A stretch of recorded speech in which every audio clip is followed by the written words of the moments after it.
our shelter and face another day. And sometimes we bury our dead or bandage our wounds, and we look to the sky and we wonder when this is all going to end. And how can we go on when we don't know what tomorrow will bring?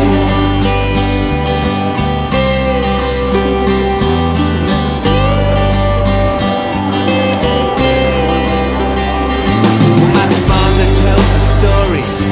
He says he can remember as a little boy of 6 when we were driven from our home, and he clung to his grandmother's dress as they loaded them onto the trucks.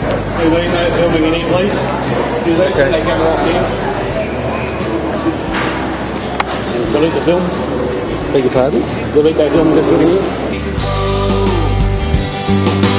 Freedom, peace, or justice, will it bring hope?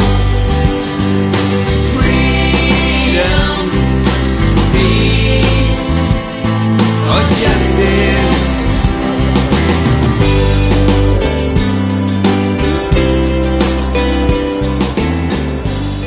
But there are plenty of Jewish people who agree totally with what we are saying. There are plenty of them.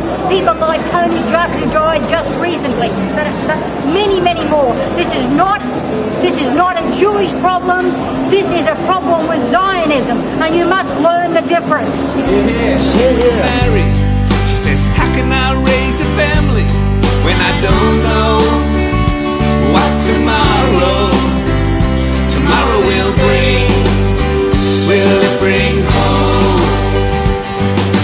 Freedom, peace, or justice?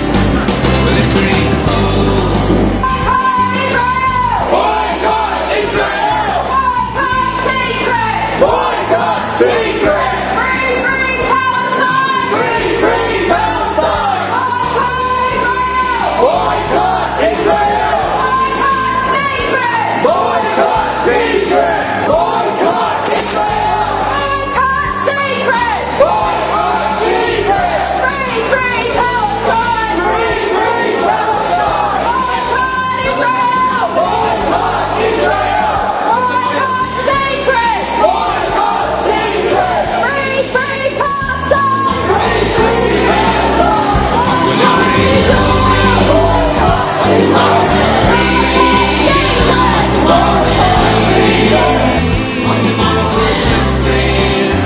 what tomorrow will bring? Free Palestine! If we commit ourselves to 3 hours on a Saturday, once every 6 weeks for 12 months, that's about 30 hours. That's just a little over a day. And once again, I reiterate that in Palestine, weekly, daily, at the checkpoints, in the shadow of the wall, they struggle and resist apartheid. How much is it for us to do that? And we need to consider the people here today, that we reach out to the people who aren't here, so that over a 12-month period, we can bring 30, 40 or 50 people and create the sort of disruption that we just created in there today. Let's think about how they responded to a little protest of 30 or 40 people last month wearing T-shirts. I would estimate there were close to 25, 30 police in that building. And what are we doing? We're simply shopping and saying to our fellow shoppers that perhaps it's time that we consider not supporting the apartheid state and join the boycott, divestment and sanctions call that is now 5 years old. Free Palestine! How can such a non-violent statement create a situation where 20 or 30 police are required for us to make that simple statement? And I tell you why that is because that statement is so powerful. It is so powerful when ordinary people take up the call. In the last month since we were here, 2 Queensland unions have signed on to the Boycott, Divestment and Sanctions campaign. The Queensland Teachers Union and the LHMU. They joined 16 other unions across the country. Also in the last month, the Australian Council of Churches voted to join on to the Boycott, Divestment and Sanctions campaign. So momentum is building across the country and across the world.